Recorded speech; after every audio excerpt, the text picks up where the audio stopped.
స్వాతంత్ర సమరయోధుడు మాజీ ఉప ప్రధాని డాక్టర్ బాబు జగజ్జీవన్ రామ్ 118వ జయంతి వేడుకల సందర్భంగా స్థానిక గుంటూరు రోడ్డులోని వైఎస్ఆర్ కాంగ్రెస్ పార్టీ కార్యాలయంలో మాజీ శాసనసభ్యులు డాక్టర్ గోపిరెడ్డి శ్రీనివాసరెడ్డి ఆధ్వర్యంలో ఆయన జయంతి వేడుకలు ఘనంగా నిర్వహించారు. ఈ సందర్భంగా వైఎస్ఆర్ కాంగ్రెస్ పార్టీ నాయకులు ఆయన చిత్రపటానికి పూలమాలలు వేసి ఘనంగా నివాళులర్పించారు.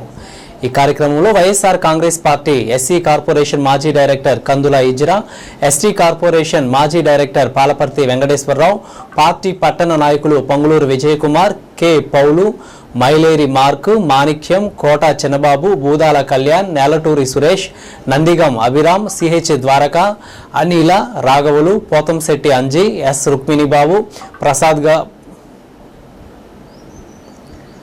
ప్రసాద్, కోటి రాజేష్, నాగయ్య, బండారు మరేదాసు, తలారి బాలరాజు, మోహన్ తదితరులు పాల్గొన్నారు.